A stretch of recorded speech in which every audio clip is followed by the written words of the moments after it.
뉴스와 교양의 만남 한판 클래스. 오늘은 뉴스에 지친 우리 마음을 들여다보는 그런 시간을 한번 가져볼까 합니다. 오늘도 금요일이기도 하고 해서요.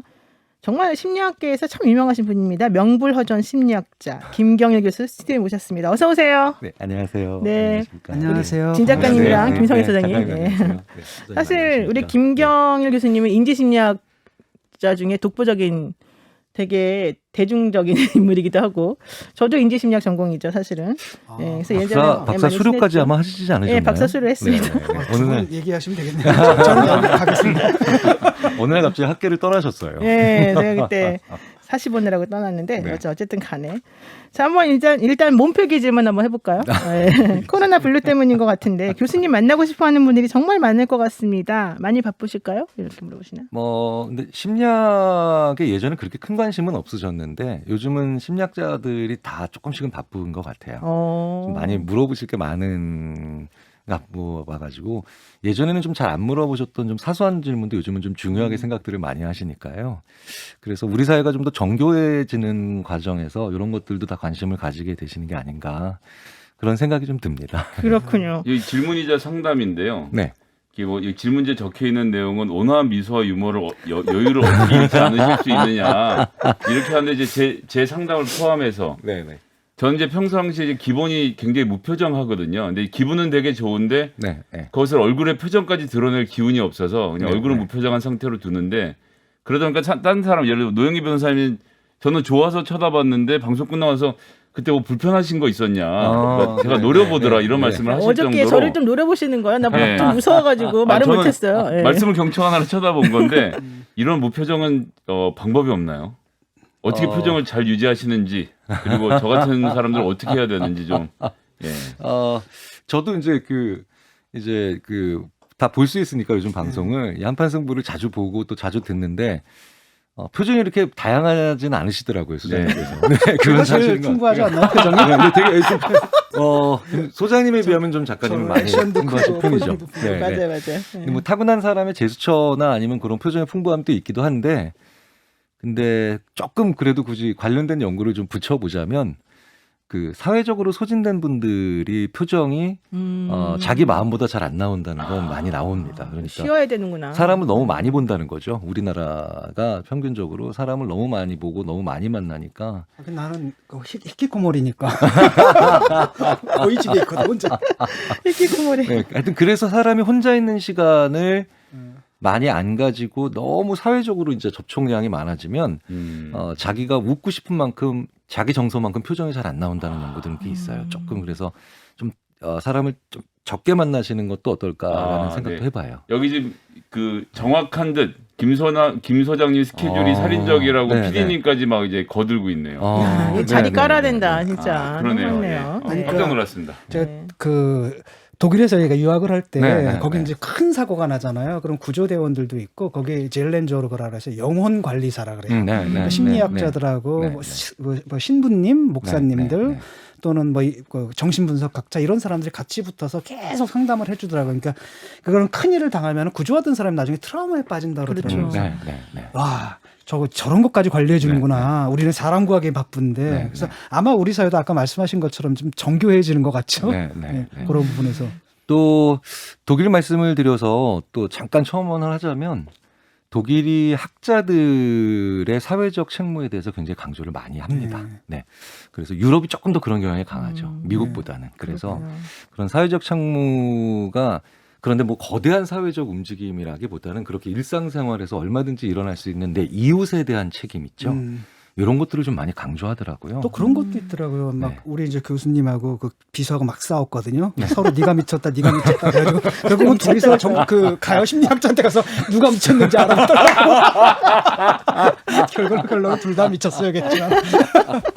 그러게요. 그러니까 그런 식으로 일상에서 이렇게 뭐랄까 우리는 이제 그 푸는 방법이 없잖아요. 서로 오해가 쌓이고 뭐 감정이 쌓이고 이러면은. 근데 그런 심리 그 분석 같은 것도 좀 해주시고 이러는 게 좀 요즘 있나요?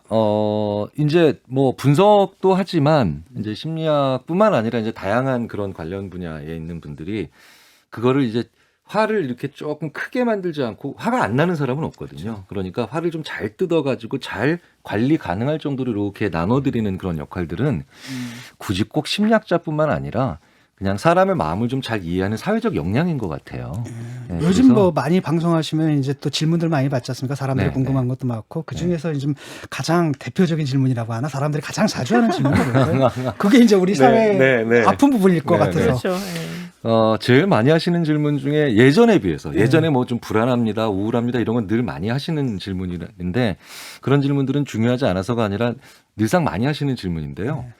강연을 할 때나 아니면 뭐 그러니까 세미나를 할 때 쫑긋 귀를 세우시는 예전보다 이런 대목들이 있는데 대표적인 게 뭐 소시오패스나 이런 조금 사람과 관련된 그러니까 좀 굉장히 좀 사람을 잘 조작하고 그 소위 말하는 이용하는 듯한 그런 느낌의 사람들한테 좀 많이 상처를 많이 받으신 것 같더라고요. 그래서 그런 내용에 굉장히 많이 그 귀를 좀 더 많이 기울이세요. 야, 무슨 인지심리학자가 인상심리학자처럼 상담을 지금 하고 계세요. 사실 저는 그냥 그런 사람들의 그런 유형의 사람들의 데이터만 저희는 그러니까. 하는데 그 인지심리학자들이 조금 판단이나 의사결정 영역으로 좀 더 나오다 보니까 이게 이제 학문끼리 맞닿아서서 가끔은 제가 경영학자인가 막 이렇게 헷갈리는 전문가들끼리 갑자기 인지심리, 임상심리 이러시면 저 같은 분야는 못 알아듣습니다. 좀 설명을 간단하게 임상심리와 인지심리가 어떻게 다른지 설명을 좀 해주시면. 제가 설명 잘 못하면 좀 도와주셔야 됩니다. 그러니까 이제 뭐 임상심리학이라는 게 이제 소위 말하는 사람의 성격이라든가 아니면 뭐 이제 우리가 많이 얘기하는 이제 정신병리적인 측면들을 측정하고 진단을 하는 그런 심리학이고 이제 상담 심리학이 옆에서 같이 이제 일을 많이 하죠. 그러니까 우리가 생각하는 가장 전형적인 심리학이 그런 심리학이고요. 인지 심리학은 뭐라 그럴까요? 그냥 약간 공학적인 심리학이라서 사람의 생각이 이렇게 알고리즘적으로 어떻게 계속 연쇄작용으로 일어나서 최종적인 판단이나 행동이 나오는가를 그 보는 심리학이라서 쉽게 말씀드리자면은 실험을 하면 인지심리학이고요. 네, 그 다음에 조사를 하면 임상심리학이다. 뭐 저희가 이렇게 이제. 네. 좀 전에 그 소시오패스 말씀하셨지 않습니까? 사람들이 관심이 많다고. 근데 두 가지 맥락이 있는 것 같아요. 하나는 범죄자.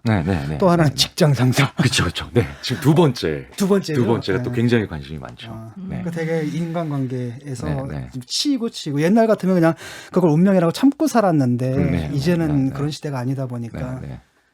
자, 그럼 그런 소시오패스들을 저희 같은 사람들이 알아볼 수 있는 방법이 있거나 혹은 본인이 그러니까 소시오패스가 아닐까 걱정하는 사람들도 있지 않습니까? 네. 그런 사람들이 자기가 소시오패스인지를 실험해 볼 수 있는 방법이 있나요? 그 방금 전에 참 재밌는 질문을 해주셨는데 소시오패스에 관련된 강의는 이제 일단 처음에 그냥 재밌어서 우리 직장 상사 우리 김 부장이 그런 거 아닐까라고 이제 들으시다가 순간적으로 어느 정도 내용을 재밌게 들으시면은 이렇게 얘기를 하세요. 혹시 내가 불안해져서. 네네네. 근데 이제 그 마사 스타우트라고 굉장히 유명한 소시오패스를 오랫동안 연구한 연구자가 그게 바로 소시오패스가 아니라는 증거라고. 그 양심의 기능이 기능을 하기 때문에. 그렇구나. 네, 나도 혹시 그런 거 아닐까요?라고 하는 그 순간이 없는 사람이 바로 그렇게 인간을 잔인하게 늘 조작만 하고 이용만 하는 사람들이라고. 저는 오늘 방송을 통해서 구원을 받았네요. 항상 걱정하고 있었는데. 소시오패스가 저런 척도 잘하죠. 그렇죠. 네. 진심이 아니라면. 야, 대단합니다. 그래서 명배우 중에 소시오패스적인 그런 측면들이 있는 분들을 또 괜히 또 꽤 많이 찾아볼 수 있어요. 성공한 사람 중에 굉장히 많다 그러는데 사실입니까? 그렇죠. 많은데 그렇다고 해서 이제 우리가 성공한 사람들은 모두 소시오패스라고 할 수는 없겠지만 성공한 사람이 대표 인물인데 사회 수준인 것 같아요. 그러니까 제가 생각했을 때는 그 사회가 조금 더 이제 가치적으로 좀 더 진보하는 사회라면 좀 발전한 사회라면 그런 사람들이 그렇게 성공해서 그런 위치에 가기 어렵겠죠. 네. 그래서 근데 예를 들면 스티브 잡스 이런 분들도 전기를 보거나 주변의 얘기를 들어보면 회의할 때나 이럴 때 대하는 태도나 해고할 때 이렇게 하는 거 보면 굉장히 그러니까 냉정함을 넘어서는 어떤 감정이 없는 사람인 것 같은 인상을 받게 돼서 제가 뭐 그분을 찝어서 욕할 생각은 없지만 그런 오해를 사기도 하는 거 아닙니까?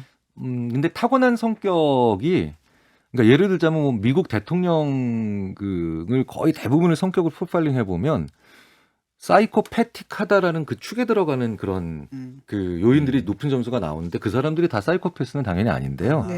사이코패틱하다는 거에 하나의 그 중요한 영역 중에 하나가 굉장히 강한 주도성을 타고나는 겁니다. 네, 근데 그렇죠. 그러니까 중요한 결정은 다 내 손으로 하고 싶은 건데. 이니셔티브를 항상 줘야 되는. 예, 예. 정치하면 사실 또 그럴 수밖에 없는 측면이 그렇죠. 없지 않아 있기도 하고요. 네. 특히 대통령 자리까지 올라가려면. 뭐 그런 네. 사람도 또 나서기도 잘났으니까 그래서 높은 자리에 저희가 올라가기도 쉽고. 네, 좋습니다. 성격과 성품을 예. 좀 구분을 하는 거죠. 네. 지금 이제 일단 좀 질문 좀 한번 해볼까요? 대본대로 가고 예, 싶어하는 한번 해보고 변호사님과 대본에 관심이 없는 저희들의 아니 긴장 아까는 관계가 대기실에서는 뭐 질문할 거 없다 막 이러더니 지금 막 끊이지가 않아가지고 너무 재밌었는데 오늘 사실 이걸 제가 미리 말씀을 드려야 돼서 말씀드려요. 오늘 한판 클래스 시간에 아주대 심리학과 김경일 교수님하고 함께 하고 있는데요. 여러분들 질문이나 고민이 있으시면요. 샵 1212 단문 50원 장문 100원의 문자 메시지를 보내주세요. 그래야지 저희가 이걸 좀 추려가지고 이따가 교수님한테 여쭤볼 수 있으니까요. 그리고 유튜브 지금 보시는 분들은 유튜브로 자유롭게 질문 올려주시면 되고요. 그러면 김경일 교수님께 제가 대신 질문을 해드리겠습니다. 특히 뭐 오늘 주제가 개소리에 대하여잖아요. 개소리에 대해서 한번 좀 질문 한번 해보시면 좋을 것 같아요. 네, 뭐 얘기 계속 하실래요, 김 소장님? 아까 뭐라고 나왔냐면 소시오패스 연결해서 하나 더 궁금한 게 있어요. 좀 여쭤보고 갔으면 좋겠는데. 예, 잠깐만요. 네. 아까 뭐라고 하냐면 어떤 청취자 분께서 김성희 소장님 처음에는요 맨날 화나 있는 줄 알았어요. 그러면 아, 네. 예, 근데 괜찮아요. 실제로는 굉장히 행복하고요. 네. 제가 사적으로 만나서 그런 말씀을 굉장히 자주 듣는데 그럴 때마다 필요하면 내가 나중에 화나는 걸 보여주겠다. 안 나는데. 지금 그거하고 이제 상관없는 거다 네, 얘기를 네. 하는데 소시오패스랑 이 CEO들 얘기하면서 최근에 이제 그 DP라는 이 군대에서 벌어진 일에 대한 드라마가 이제 가혹행위가 많이 나오고 하는데 저도 군대에 있어봤고 근데 이제 뭐 소시오패스까지는 아니겠지만 군 생활을 잘하는 사람들 중에 소수인데 문제를 일으키는 사람들이 어떤 사람이냐면 자기 감정 통제가 철저하고 상대방을 이렇게 매니플레이트 한다 그런가 마음대로 움직이면서 상사가 안 보는 데서 후임자들을 때리고 욕하고 갈구면서도 부대가 굉장히 정상적으로 잘 운영되게 해서 상급자는 이 사람이 부대 내에서 폭력을 쓰는 걸 알지만 얘 덕분에 부대가 잘 돌아가니까 그냥 이런 사람들을 소위 말하는 리더십 자리에 두고 이런 병장들 이런 상병들이 부대를 운영하게 지금까지 쭉 그렇게 운영되었다고 생각하고 제가 군대에서 봤을 때 특히 이제 상사들, 중사들로부터 얘 잘한다고 얘기 들은 사람 중에 절반 정도는 그런 사람이었고 직장에서도 마찬가지로 저도 이제 국회 보좌관 생활을 하면 그러니까 부하 직원들을 끊임없이 몰아치고 상사인 의원에게 잘하면서 계속 자기 자리를 유지하는 사람들 자주 보게 되는데 이게 좀 이런 패턴이 깨지지 않으니까 군대도 이 폭력이 계속 나오고 직장에서도 그런 문제가 되지 않는가 싶은 생각이 드는데 이런 데 대해서 좀 그렇지 못한 사람들은 어떻게 대처를 해야 되는지 혹은 리더들의 경우에 이런 사람들에서 어떻게 대응하는 게 좋은지가 좀 궁금해지더라고요. 소시오패스 우리는 어떻게 대해야 될까? 뭐 이제 저는 소시오패스란 말보다는 그래서 그냥 악인이라고 그냥 나쁜 사람들, 그러니까 참 고치기 어려운 나쁜 사람들이라고 그냥 저는 표현하는 걸 더 좋아하고 오히려 너무 전문 용어 쓰는 걸 별로 안 좋아하는데 지금 소장님께서 말씀하신 몇 가지 유형들이 있죠. 사실 그래서 좀 연구물들을 찾아보면 첫 번째가 굉장히 권력지향적인 사람들이 있어요. 근데 이제 이분들은 그러니까 지금 하는 일의 가치가 중요한 게 아니라 항상 지금 하는 일이 내가 파워를 가지기 위한 도구죠. 그래서 그분들은 사실은 지금 우리 편이라도 사실 같은 편이 아니죠. 가치에 공통적으로 동의를 하는 게 아니니까요. 근데 진짜 그 기업을 제가 많이 이제 그 기업과 일을 많이 해보니까 권력지향적인 사람이 성취지향적인 부하를 두면 그 성취지향적인 부하가 죽어나는 거죠. 죽어나는 거죠. 진짜. 그러네요, 진짜. 그러니까 군대에서든 기업에서든 어떤 조직에서든 굉장히 권력지향적인 사람이 있다면 이 사람 밑에 성취지향적인 부하를 주면 그 부하도 완전히 망가지고요. 그리고 사실은 권력지향적인 그 사람 계속 승승장구하겠죠. 그렇죠. 그 부하 때문에. 네네. 근데 두 번째로 또 군대의 말씀을 하셔가지고 또 왜 그 진짜로 그런 사람들 있지 않습니까? 진짜 왜 군대에서 와 진짜 남 괴롭힐 때만 머리 좋아지는 그런 네, 정말 남 괴롭힐 때만 머리 좋아지는 그런 사람들이 있는데 이것도 보니까 연구를 하는 사람들이 있더라고요. 그 제임스 카프만이라고 그 사람이 이걸 뭐라 그러냐면 악의적 창의성이라고 부릅니다. 야, 악의적 창의성. 누구 떠오르는 사람 있어? 그래요? 누구야? 우리 아니다. 나쁜 짓 할 때만 머리 좋아지는. 눈이 반짝반짝 빛나. 네. 근데 그 사람은 이제 실험적으로도 이제 해보잖아요. 저희가 실험적으로도 해보고, 그 다음에 이제 그 사람의 이제 과거나 아니면 이제 그 이후의 행동도 추적을 해보면 공통점이 있는 게 이 악의적 창의성이 높은 사람들의 특징이 뭐냐면 어렸을 때부터 배신을 많이 당한 사람들입니다. 배신을 많이 당해서 그 배신을 당할 때마다 사람들이 그냥 내가 만약에 누구한테 사고를 당했다거나 아니면 그 외에 여러 가지 일들로 그냥 운이 나빴다면 모르는데 네네. 특히 어떤 배신을 많이 당했냐 보니까 내가 협조를 해줬는데 그 배신, 협조나 협동을 해줬는데 배신을 당한 경우에는 굉장히 악의적으로 그 창의적으로 변한다는 게 일반적으로 있고요. 그렇군요. 하나만 더 체크를 해보시려면 이건 진짜 내 주위에 그런 사람들이 있다면 서열 정하는 거 좋아하는 사람들 있죠. 예. 네. 그 나르시시즘이라고 하잖아요.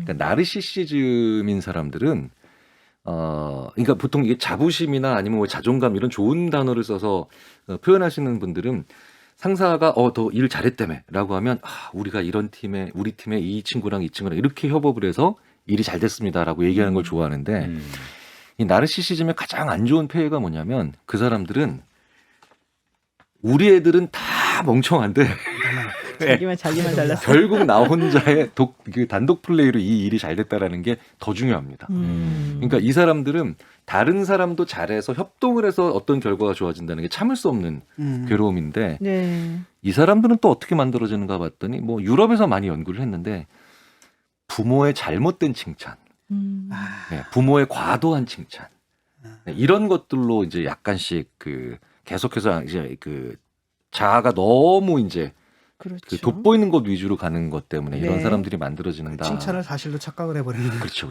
자, 지금 우리 교수님께서 해리 프랭크퍼트가 쓴 책 개소리에 대하여 네. 여기 이제 언급을 그렇다. 했기 때문에 네. 저 계속 개소리 집착하고 있어요 지금. 근데 어쨌든 여기에 대해서 언급을 해가지고 화제가 됐는데 일단 질문이 있습니다. 개소리가 도대체 뭡니까? 네. 뭘 개소리라고 우리가 생각해야 됩니까? 일단 이 질문부터. 예. 네. 그 심리학자들이 이제 그 거짓말과 참말 사이에 더 위험한 게 있다라는 걸 느끼기 시작하면서 이제 철학도 마찬가지고요. 그래서 좀 쉽게 말씀드리자면요. 개소리는 진심으로 헛소리를 하는 거죠. 진심으로. 네, 진정한 마음으로. 네. 예를 들면 뭐가 있어요? 진심으로. 그러니까 뭐 예를 들어서 네. 아까 이제 또 직장 말씀을 하셨으니까 네. 이거 다 너 잘 되라고 하는 얘기야. 그거 다 정말 헛소리다. 네, 맞아요. 근데 사실은 그 대부분 음. 사실은 말도 안 되는 얘기거든요. 근데 그 말하는 사람은 그걸 진짜로 그렇죠. 믿는 거지. 네, 믿는 거예요. 자기는 믿는 진짜 거예요. 믿어요? 솔직하게? 네, 그래야 자기가 일을 시킬 때 편하니까요. 네, 그래서 왜 이게 시작이 됐냐면요. 선거에서 누구를 뽑는가를 봤더니 진심인 사람을 뽑더라고요. 늘 우리가 그런 얘기 하잖아요. 그렇죠. 진정성이 있어, 네, 진정성이 네. 있어. 그렇게 얘기를 하잖아. 근데 진정성이 있다라는 것과 이 사람이 옳다라고 하는 거는 좀 다른 문제죠. 네, 그런데 사람들은 이 투표라고 하는 건 기본적으로 그 사람을 24시간 관찰하고 하는 게 아니니까 일단 진심이다. 라고 하면 표가 갈 수밖에 없죠. 확신범한테만 그럼 우리가 더 표를 많이 이제 주는 만약에 진심으로 그렇죠. 말하는 사람이 그걸로 네, 진짜 참말을 하면 괜찮은데. 그렇죠. 그게 문제라는 거예요. 네. 근데 진심으로 그런데 이상한 소리를 얘기하면 그러니까 대표적인 게 저희가 이제 심리학에서 히틀러죠. 히틀러가 굉장한 궤변인데 결국 근데 다 진심이었다는 거죠. 그래서 심리학자들이 히틀러는 거짓말쟁이가 아니었구나. 네, 진심으로 이상한 얘기를 하는. 허경영 씨는 어때요? 허경영 씨. 잘 모르겠어요. 근데 저도 계속 그게 미스테리거든요. 이분은 자기 말을 믿나? 안 믿나? 확신하시는 것 같아요. 내가 뭐 가끔 대학원생들이 이제 왜 저희 인지심리학들이 실험 장비를 많이 쓰니까 왜 분석기, 표정 분석기, 언어 분석기 이런 거를 이제 거의 이제 요즘은 다 AI화 돼 있는 프로그램들인데 그렇죠. 그런 프로그램들을 가지고 가끔 해봐요. 네, 근데 진정성은 높은 걸로 나와요. 그래요? 네, 진짜 진심으로 스스로가 하는 말을 저는 그분이 믿어요. 개소리라는 네, 표현을 드리는 게 아니라 어쨌든 진정성은 높은 걸로 나옵니다. 지금 말씀하시는 프로그램이라는 것이 있다면 예를 들어서 유튜브에서 누군가가 뭐 방송을 계속하면 그 사람의 얼굴을 계속 보면 이 사람이 진심인지 아닌지도 구분할 수 있는 그런 과학 시대가 됐다면 그렇죠. 이제 뭐 완벽히 정확하진 분석기가 않지만 있으니까. 기본적으로 이제 진심으로 얘기하는 사람들이 아주 뭐 엄청나게 무슨 뭐 스파이처럼 훈련을 받은 사람이 아니라면 진심으로 저 사람은 저걸 진심으로 믿는구나라는 걸 보여줄 수 있는 그런 시그널들이 표정에서도 좀 있고. 그게 그러니까 사람에게 공통적으로 존재한다는 말씀이신가요? 근데 거짓말할 때 뭐가 흔들린다라든지 뭐 이런. 네. 그래서 이제 아주 고전적인 건 왜 옛날에 이제 왜 그 클린턴 대통령이 루인스키 스캔들 때 왜 코 여러 번 만졌다 뭐 이런 거 있는데 이제 이런 건 개인차가 심하고요. 심하고 우리 이제 한국어에서는 이제 뒷문장이 좀 길어지는 패턴이 나오고 그다음에 뭐 이제 대표적인 게 그런 거죠. 그렇습니다가 아니라 그런 경향이 없지 않아 있습니다. 뭐 이런 것들이 대부분 거짓말의 이제 인디케이터들이죠. 네, 네. 네, 자 질문이 있어요. 청취자들이 질문하신 건데요. 선거 때 1814님이 선거 때만 되면 당선 안 될 걸 알면서도 계속 나오시는 분들의 심리는 뭡니까? 권력욕일까요? 뭐 이런 질문하십니다. 글쎄요. 제 생각에는 그런데 선거 자체를 즐기는 분들은 분명히 존재하는 것 같습니다. 그러니까 안 될 걸 알아도. 네네. 그러니까 이게 뭐냐면 우리나라에서는 아직 그런 연구는 못 봤는데 예를 들어서 우리나라 이제 선거 벽보에 얼굴이 이제 나가시잖아요. 근데 되게 재밌는 건 그게 의외로 되게 평등한 공간입니다. 그렇죠. 네네. 다 한 칸씩 차지하고 있으니까요. 네. 그래서 의외로 그런데 한 자리씩 내가 한 칸씩 평등하게 한 자리를 차지하고 있다면 사실 그 오른쪽에 있는 분이나 왼쪽에 있는 분들 중에 당선자들은 굉장한 세를 가지고 있는데 사실 그게 꽤 뇌에서는 그 쾌감을 주는 만족감을 그런 행동인데 사실은 대다수가 느끼는 쾌감은 아니죠. 대다수가 느끼는 쾌감이 아니고 왜냐하면 일반적으로는 아마 작가님도 그렇고 소장님도 그렇고 변호사님도 그렇고 우리가 사람을 1대1로 대하면서 이렇게 사람과 1대1로 대하면서 이 사람과 교감할 때 더 많은 그 즐거운 감정을 가지거든요. 그렇죠. 그런데 1대1에 대한 교감은 별로 중요하지 않은데 1대 다수로 많은 이 사람들이 한꺼번에 나를 봤을 때 이럴 때 쾌감을 느끼는 그런 분들이 좀 많아요. 꽤 있어요. 그래서. 되게 이제 교주들 있지 않습니까? 네, 네, 교주들이라든지 이걸 보면 제가 이해가 안 가는 게 네. 정말로 막 박사학위 막 받고 막 똑똑하고 어떤 사람은 교수고 네. 이렇게 똑똑한 사람들도 그 말을 믿더라고요. 네. 그러니까 그런 게 그러니까 그런 식의 이제 이른바 그런 개소리를 믿는다라는 게 사람의 그 지적 능력이나 학력하고는 또 상관없는 건가요? 네. 거의 없죠. 그러면 그런 개소리 안 휘둘리려면 저희가 어떻게 하는 뭐 이런 뭐 대비책이 있습니까? 첫 번째는 우리 모두가 개소리에 얼마든지 속을 수 있다라는 걸 이제 겸허하게 좀 생각을 인정하고. 해봐야 되는데 두 번째로 개소리에 잘 당하는 사람들의 특징을 분석을 해보면 자기 욕구를 잘 안 드러내고 이렇게 좀 미화하고 정당화 받으려고 하는 사람들이 의외로 개소리에 잘 당한다는 거죠. 네. 그러니까 예를 들자면 히틀러의 개소리에 당한 독일의 사람들이 보면 꽤 나름대로 뭐 귀족 집안 출신도 있었고 그다음에 좀 괜찮은 그 출신이나 아니면 많이 공부한 사람 이런 사람들이 있었는데 아주 강력하게 부역한 사람들 그리고 거기에 동조한 사람들이 보면 그 사람들은 마치 아리안족의 무슨 부활을 위해서 뭐 일한다라고 얘기를 하고 있지만 사실은 그냥 제가 농담으로 이제 그 수업 시간 짱 먹고 싶은 약간 그렇게 이제 좀 이렇게 골목대장 하고 싶은 욕구인데 사실 야 나 골목대장 하는 거 좋아해라고 인정해버리면 그런 소리 잘 안 당해요 오히려. 네. 그런데 자기의 욕구를 굉장히 미화시키기를 좋아하는. 그런데 자기의 감정은 또 정당화하고 싶은 걸 좋아하는 이런 사람들이 잘 당하죠. 그러니까 이렇게 치자면 그게 소위 말하는 많이 배운 전문가들이 많이 보이는 현상이니까 쉽지 않을 수 있죠. 네. 5571 하나 쓰시는 분께서 이런 질문하셨어요. 개소리를 들었을 때 바로 취할 수 있는 방법이나 할 수 있는 생각이 뭘까요? 우리가 어떻게 대응해야 되냐 이건가 봐요. 네, 개소리 들었을 뭐 때. 제일 좋은 건 안 듣는 거죠. 그러니까 피하는 게 제일 안 좋은 들어요? 건데 왜냐하면 네. 불쉿이잖아요 영어로. 근데 이제 불쉿 제너레이터 그러니까 생성기죠.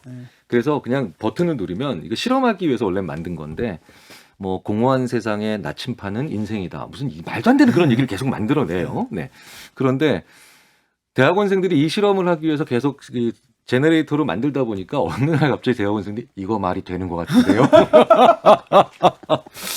얘가 이게 그냥 불쉿 제너레이터가 아니라 이거 상당히 철학적인데요. 막 이렇게 친숙하면 자꾸 믿게 되는 게 있기 반복을 때문에. 자꾸 하게 되면. 네, 그래서 왜 가짜뉴스 연구도 요새 많이 하고 그다음에 이런 개소리에 관련된 연구도 많이 하는데 제일 안 좋은 건 야 이런 가짜뉴스가 있어 이런 개소리가 있어라고 자꾸 전달하면서 친숙해지는 과정이 더 무서울 수도 있다라는 그 과정 얘기들을 많이 속에서 그냥 합니다. 익숙해져 버리면 그렇죠. 그렇구나. 네, 지금 여러분께서는요 CBS 라디오 한판 승부 함께하고 계시고요. 한판 클래스 지금 코너는 아주대 심리학과 김경일 교수와 함께하고 있습니다. 여러분께서는 지금 한판 승부를 듣고 계십니다. 저는 출근길의 동반자 김현정의 뉴스쇼 김현정입니다.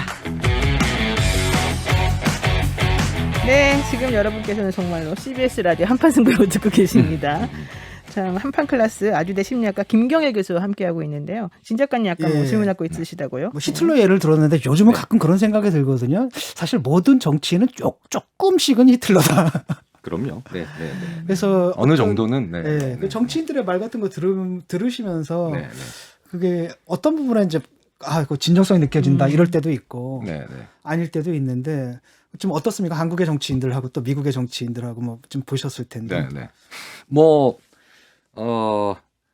한국의 정치인들이 조금 더 뭐 굳이 이제 예를 들자면 다른 서양의 정치인들보다는 조금 진정성, 전체적으로 진정성을 느끼는 말 자체는 좀 떨어진다는 건 네, 좀 나오는 패턴입니다. 그러니까 뭐냐면 그게 왜 그런가 봤더니 사실 진정성 예전에 이제 왜 그 힐러리 클린턴과 그다음에 트럼프, 그다음에 그 전에 예전에 캐리와 부시, 이거는 이제 미국 심리학자들이 막 분석을 해봤는데 사실은 그때 캐리가 더 우세할 거로 생각했었고 그다음에 힐러리 클린턴이 더 우세할 거로 생각했는데 왜 졌냐 봤더니 그것도 진정성 문제였거든요. 예, 그러니까 말이 좀 투박하고 촌스러운데도 그 진정성이 좀 더 높았어요. 예, 그래서 그게 굉장히 그 표심의 미묘한 것들을 그러니까 저희 심리학자들이 이제 이런 쪽에 이제 관전 포인트가 있는 그룹인데. 보면 저는 뭐 굳이 뭐 여야라든가 이런 개념을 다 떠나서 우리나라 정치인분들의 대화는 굉장히 조금 여전히 권위적이고 그다음에 저희들은 이렇게 표현하죠. 기능적이라서 소통적이지 않다라는 표현을 쓰는데 그게 왜 그러냐면 이런 거죠. 이제 소통적 의사와 기능적 의사는 뭐냐면 기능적 의사는요. 환자가 와서 병이 딱 왔는데 이렇게 얘기하는 거예요. 이 병 유전입니다. 이게 다 기능적 언어예요. 근데 소통적 의사 선생님들은 이렇게 얘기합니다. 아이고 부모님이 이 병 때문에 부모님도 많이 힘드셨겠네요. 이게 소통적 언어죠. 사실 의미적으로는 같죠. 그런데 이 병이 유전입니다라고 하면 환자는 자연스럽게 부모님을 원망하고 싶은 마음이 생기는데 부모님도 이 병 때문에 많이 힘드셨다라고 얘기를 해드리면 그러면 부모님이 이렇게 어려운데도 날 키워주셨구나라는 이게 공감이 되거든요. 근데 이 병은 유전입니다. 부모님도 이 병 때문에 고생하셨습니다의 가장 큰 차이는 명사와 동사예요. 네. 그러니까 우리나라의 정치인이신 분들의 언어를 분석하면 굉장히 기능적이기 때문에 명사가 많아서 네. 그러니까 동사나 형용사들이 좀 많아야 되거든요. 소통을 못한다는 뜻일까요? 그러면? 그러니까 바쁘셔서 그런지는 모르겠지만 그런 이유 중에 하나가 바로 뭐냐면 기능적인 소통이 중요한 분들이 주로 이제 정치를 하시죠, 우리나라에서는. 법조인, 죄송합니다. 근데 사실은 이제 그 노영희 변호사님은 심리학 공부를 좀 하셔서 상당히 소통적인 언어를 쓰세요. 화를 낼 때도 좀 소통적이시더라고요. 뭐라고 소통적으로 화내시는지 궁금하긴 합니다. 요즘 막말러가 돼가지고. 네. 그래서 조금 우리나라의 전반적인 언어 자체가 좀 진정성이 떨어져 보이는 그런 게 있어서 근데 그렇기 때문에 역으로 그렇기 때문에 진정성이 굉장히 돋보이는 분들이 소위 말해서 이상한 소리를 진정성이 돋보이면 더 위험한 사회가 될 수도 있죠. 그럼 진 작가님은 어때요? 정말 궁금해요 개인적으로. 어떤 날 분일까? 끌고 들어가. 기능적인 실험대 위에 올라가가 해부대 위에 올라가. 되게 궁금해요 사실은. 예. 뭐 진 작가님은 뭐 작가 워낙 근데 이제 미학을 또 전공 말씀을 워낙 하시기도 하셔서 은유적 표현이 되게 많죠. 메타포적이에요. 메타포 이렇게 산출을 하면 그러니까 비유적 표현들이 워낙 많이 나오기 때문에 그렇기 때문에 그런 경우는 명사가 많아도 그거는 단정적인 표현들이 아니죠. 그래서 제 생각에는 그런 은유적 표현들이 많다라는 건 해석의 여지가 되게 여러 가지일 것 같아요. 그래서 어떤 사람은 이렇게 받아들이고 어떤 사람은 이렇게 받아들일 게 많을 것 같은데 뭐 그거는 그냥 그분의 특징이죠. 그분의 특징이라서 네. 머리가 너무 좋아서 그런 건 아니에요? 다행이다. 빠져. 무사히 내려온 것 같아. 메타포는 머리가 좋다 나쁘다는 표현은 그렇지만 왜 그거 메타포 은유가 많은 게 시잖아요. 시를 읽으면 그 뇌가 너무 활동을 해가지고 굉장히 많은 활동해서 체중이 감소한다는 연구도 있거든요. 제가 말랐어요. 내 말이 맞잖아요.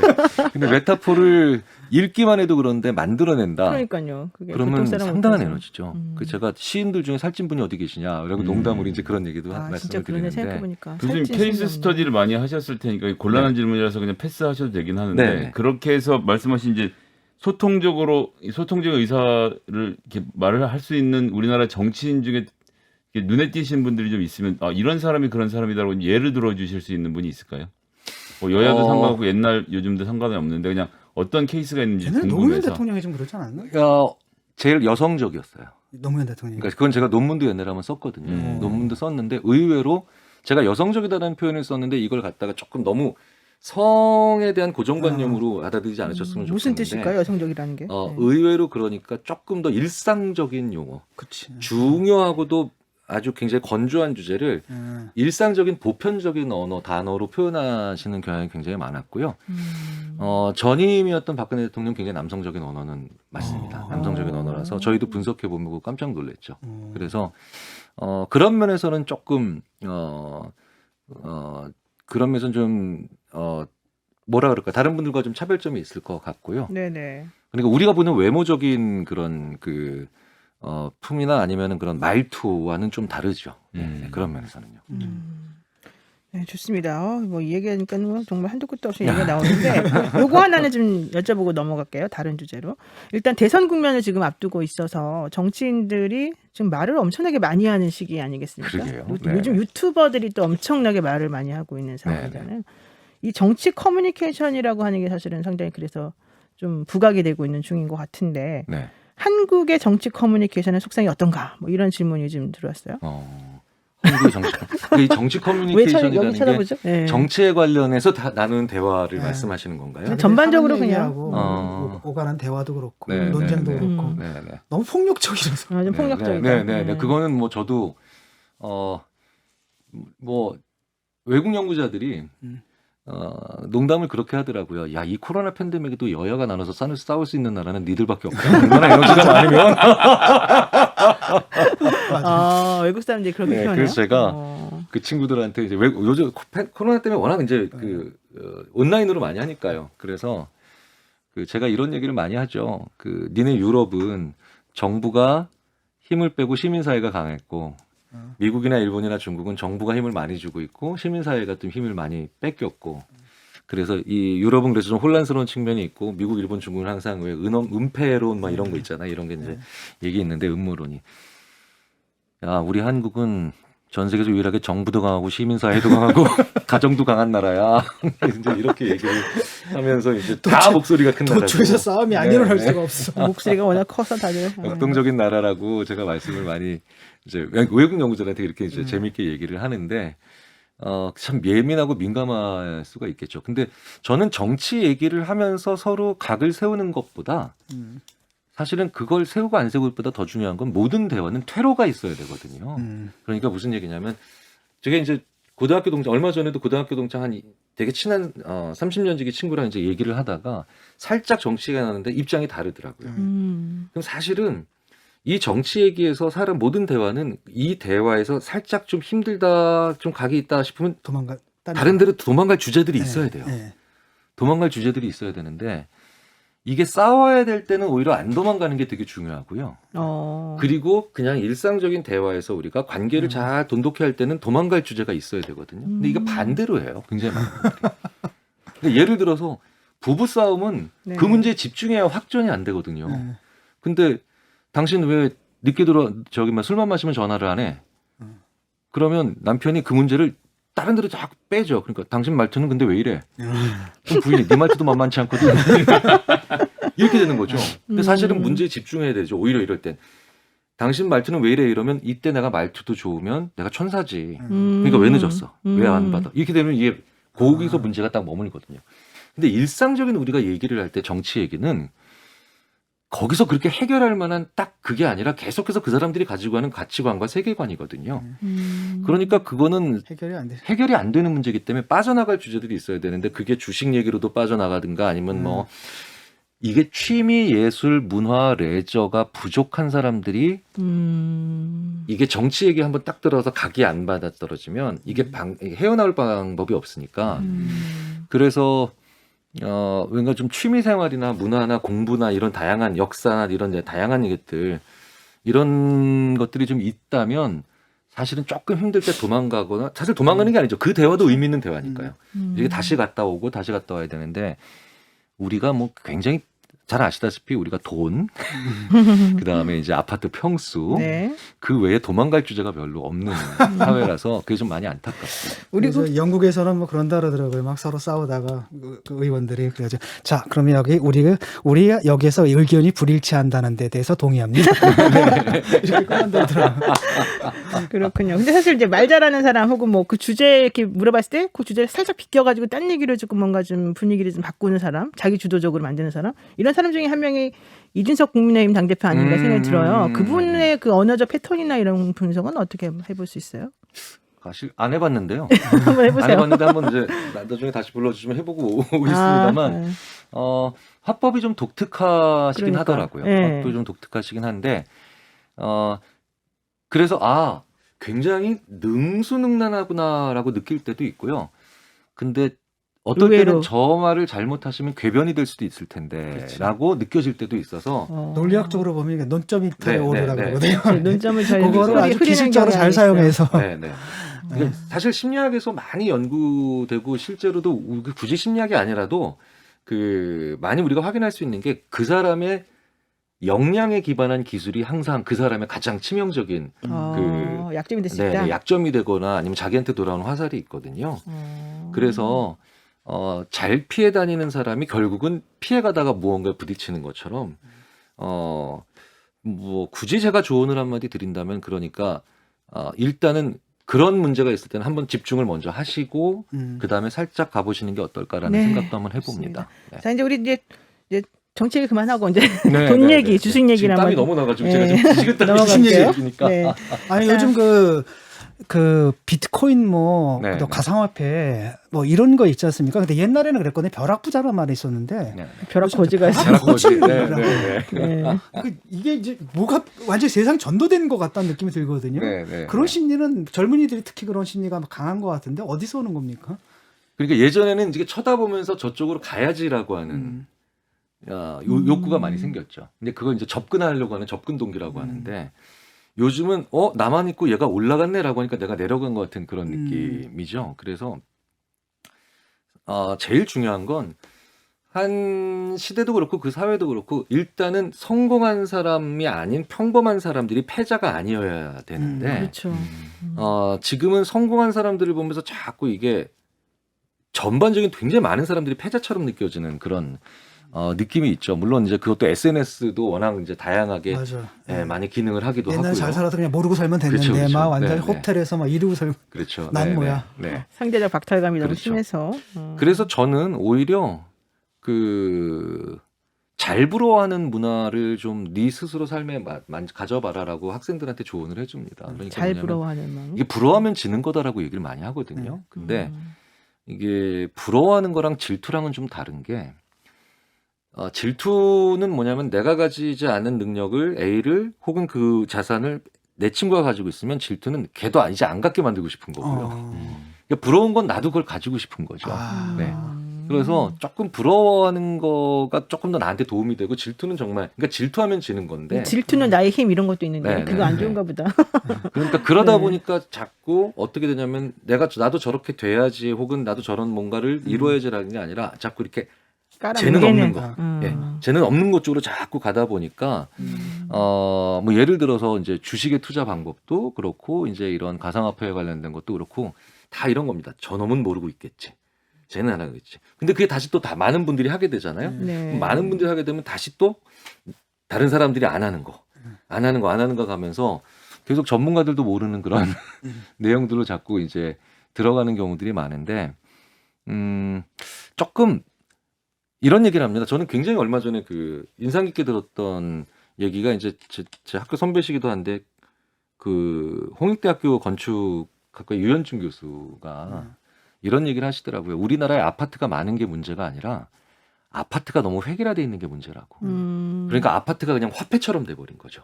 화폐처럼. 이거 14억, 이거 17억. 그러니까 다른 어떤 가치도 그 안으로 못 들어가고요. 그러니까 이런 것들을 조금 우리가 해소하려면 사람을 평가하거나 가치를 평가하는 기준이 되게 다양화돼야 되거든요. 저 17평 빌려 삽니다. 저도 무주택자라서.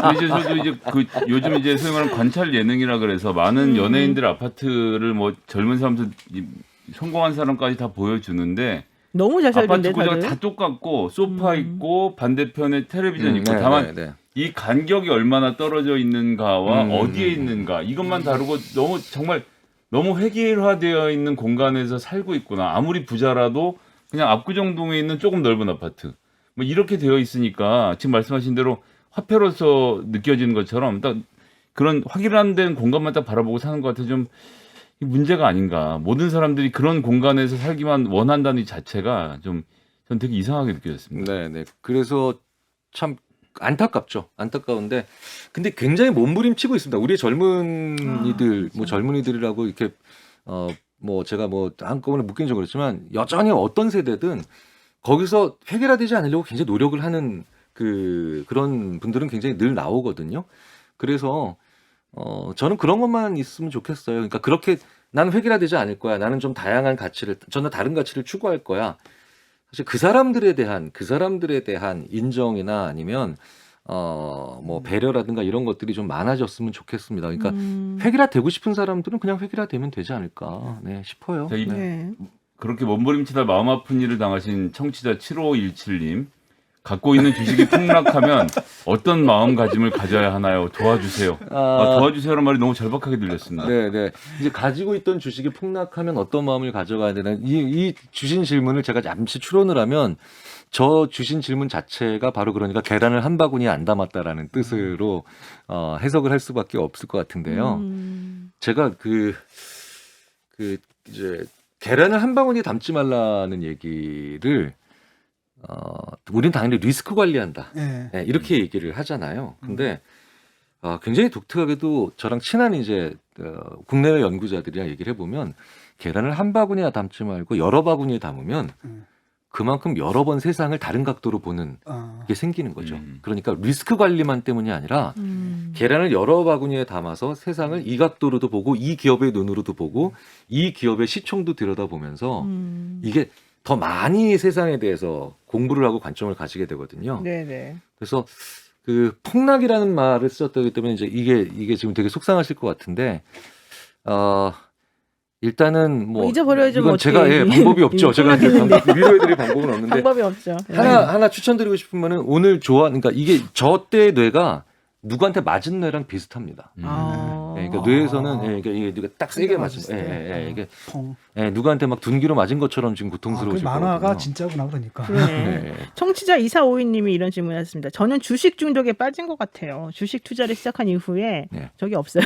이 돈을 잃을까 계속 불안하고 잠도 안 오는데 주식만 하긴 해요. 주식을 끊을 수 없고 어떻게 해야 됩니까? 이런 질문. 저분은 그러니까 투자가 아니라 뇌를 연구하는 분들이랑 같이 이제 이런 표현을 쓰죠. 그러니까 저분은 도박을 하시고 있는 거지 투자하고 있는 건 아니죠. 바로 똑같은. 그러니까 뭐냐면 저렇게 중독적인 행세를 보인다라는 건 뇌가 쾌감에 굉장히 예민하다. 예민해진 건데요.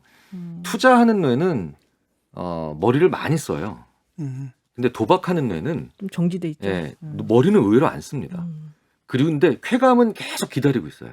그러니까 한번 딱 터질 때 쾌감 딱 받으려고 하는 거죠. 그러니까 투기나 도박은 거의 비슷합니다. 뇌의 메커니즘이. 근데 우리가 일반적으로 머리 많이 쓰는 게임 혹은 투자 이런 것들은 실제로 머리를 많이 쓰면서 거기에서 일어나는 과정의 변화를 추이를 보는 게 오히려 의미를 두는 경우가 많거든요. 네.